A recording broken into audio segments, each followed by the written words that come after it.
Hey guys, my name is Pauline. Welcome to my channel or my podcast platform, wherever you're listening to. Not really sure how I'm going to upload this. I just know that I need to. I have to. Not for you guys, but for myself.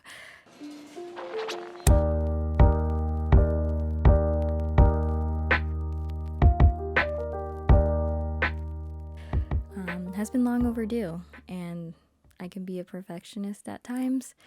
And I found that being a perfectionist isn't bad all the time, but when it prevents you from growing, when it prevents you from actually taking action in life, taking healthy risks, then that's a problem. For those who don't know me, I am good question. Obviously, I'm not very good at this, and the question of who am I,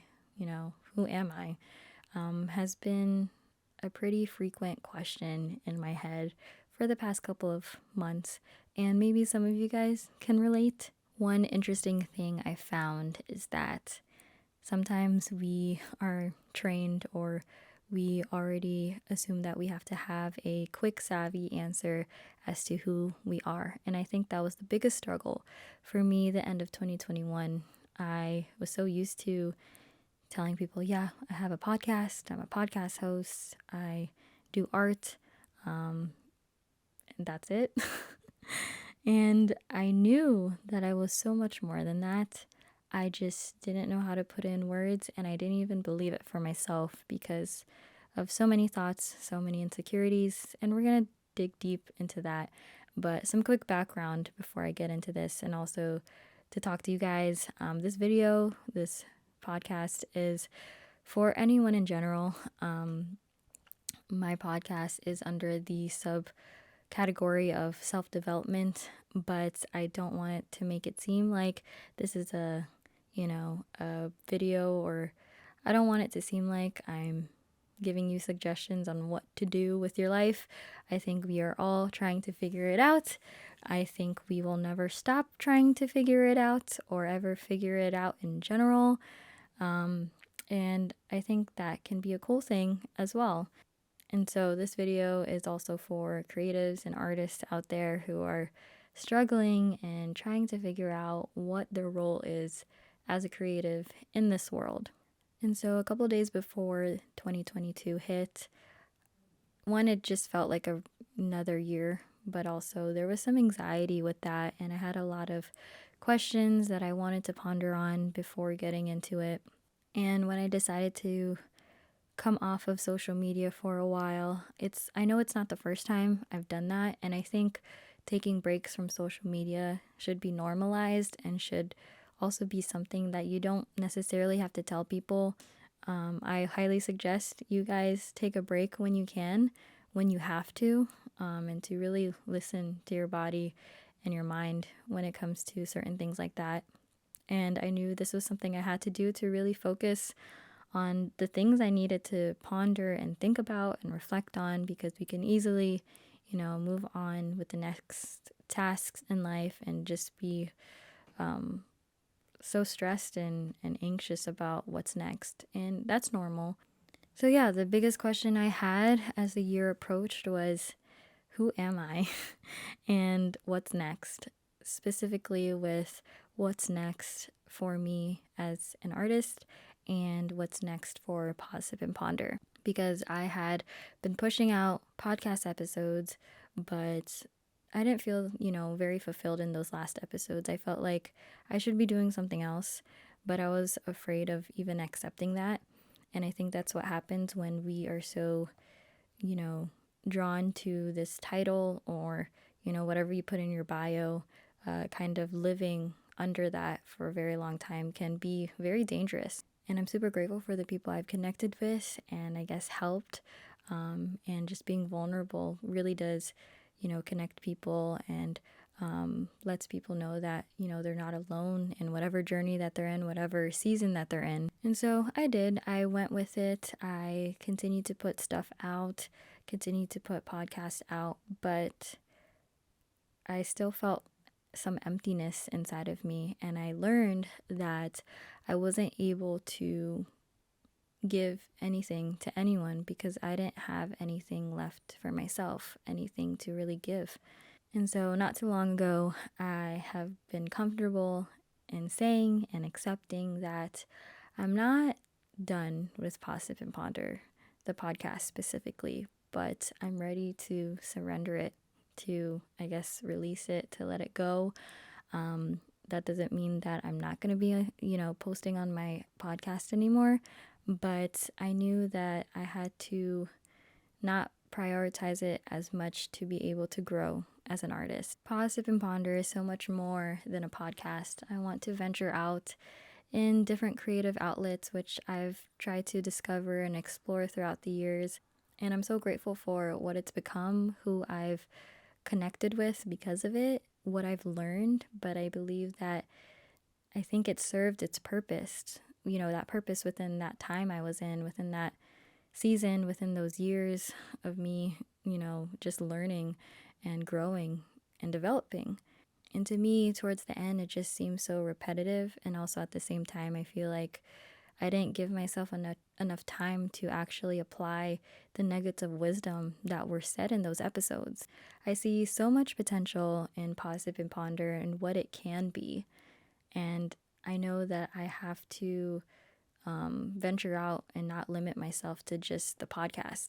I already had trouble just having a Instagram, just solely focusing on my podcast because I knew deep inside I wanted to post so much more. But of course, with algorithms and keeping things clean and organized is what people like, but I can't do it.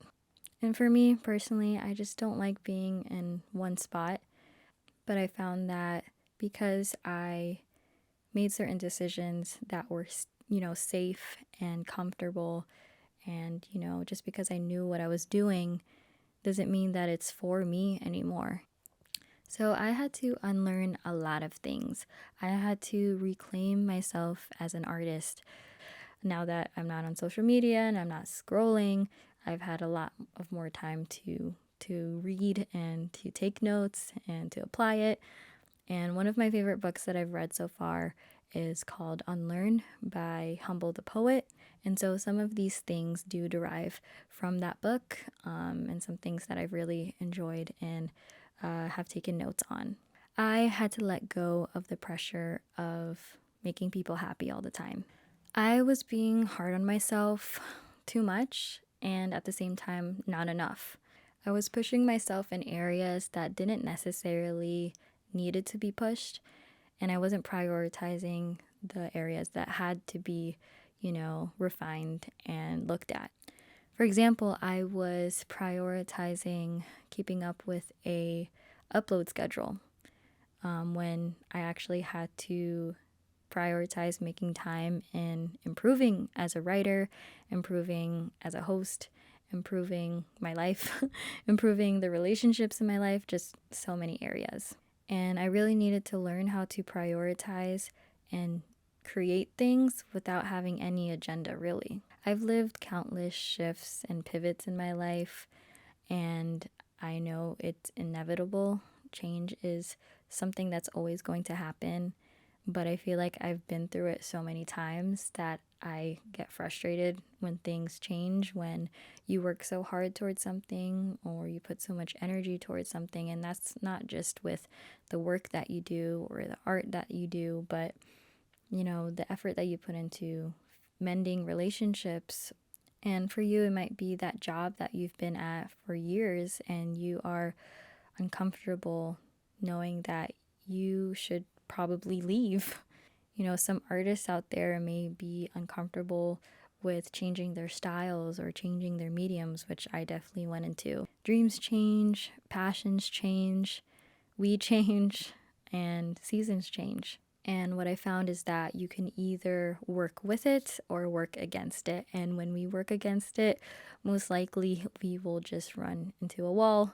We will get frustrated, we will get tired, and we will run into burnout. Another thing that I had to unlearn was my mindset of what an artist is. For years, I would not consider myself as an artist. I wouldn't call myself that. Maybe here and there, but I didn't believe it.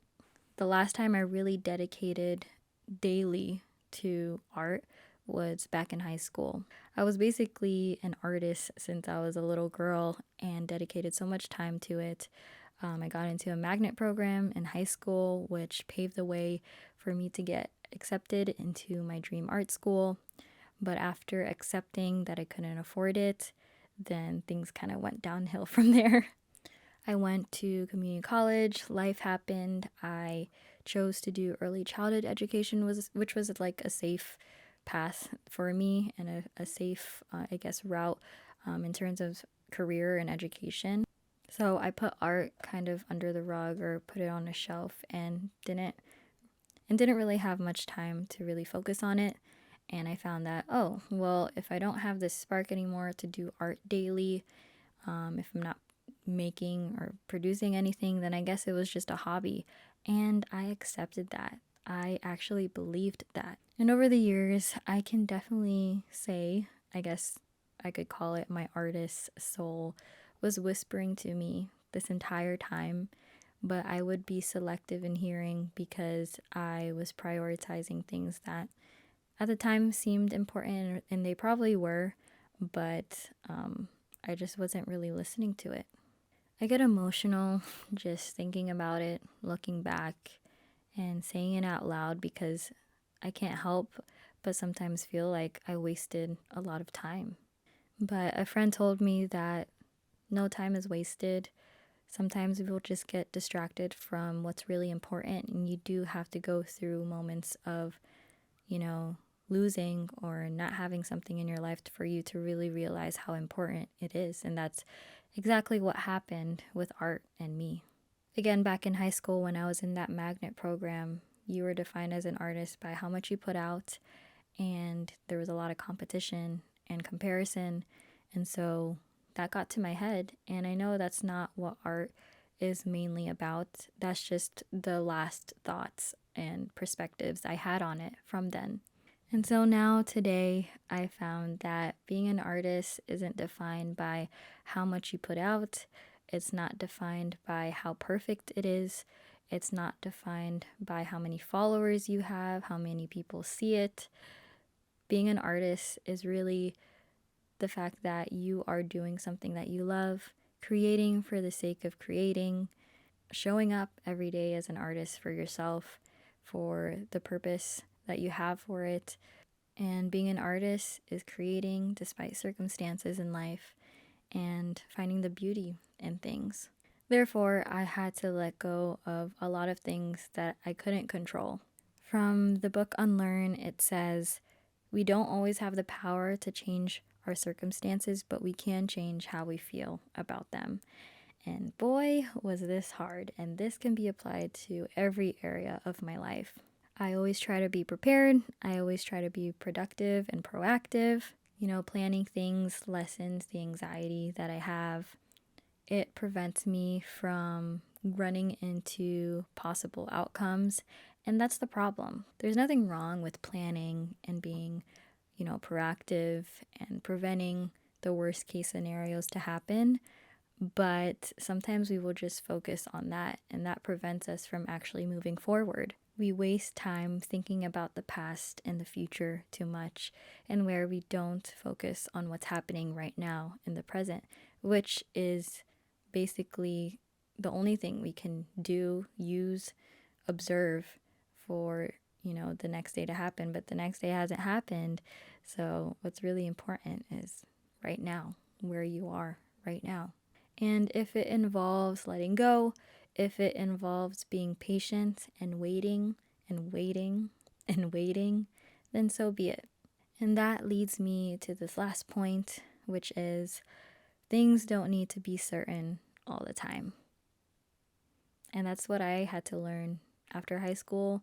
You have seemed to write down everything, all your goals, your visions, everything seems to be planned out. But of course, things don't always happen as to plan. Slowly, as I get older, I've come to terms with who I am and being comfortable in who I am and accepting the fact that the conventional way is not how I want to live. I don't want to rush school. I value school. I value education. But it's just not fulfilling for me right now if I were to do it full time. I've been more comfortable in knowing that I should take a part time job to make more room for my artistic careers and for me to focus on what I really do enjoy and have a passion for. You know, maybe that will change in the future. I'm always open to knowing that things can change. And I know that there's always uncertainties when it comes to choosing the artist route. I think that's what really prevented me from claiming myself as an artist because I wasn't really willing to take that risk. It was so easy for me to take the safe route and taking jobs where I knew that it would give me a consistent paycheck. Even if it involved me being super exhausted at the end, I still did it.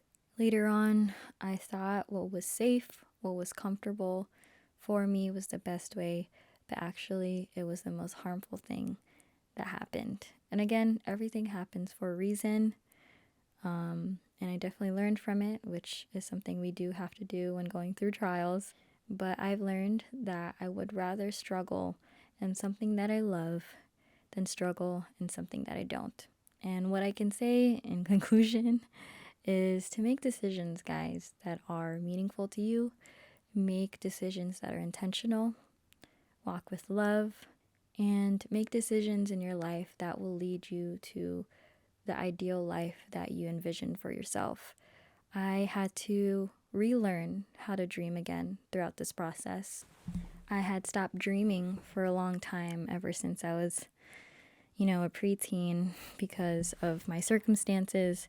And so I'm on a journey of dreaming again, sometimes thinking like a little kid, because I believe that in order for us to really dig deep in solving our traumas, our mental blockage, you really have to talk to your younger self sometimes. And that's an activity you can do yourself. Talk to your younger self, talk to your future self, and really work on improving the relationships in your life, not just with others, but with yourself. So I hope you guys took something from this. I hope you took something of value from this episode or this video or whatever, however this is going to be put out.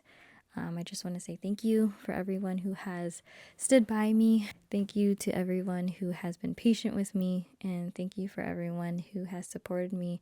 I have no idea what the future holds with my brand. I have a lot of goals, and I'm just excited. I am unsure, but excited and hopeful, and hold on to my faith. If you enjoyed this, please like, comment, subscribe, all of that. I don't know. And I'll see you in the next one. Bye.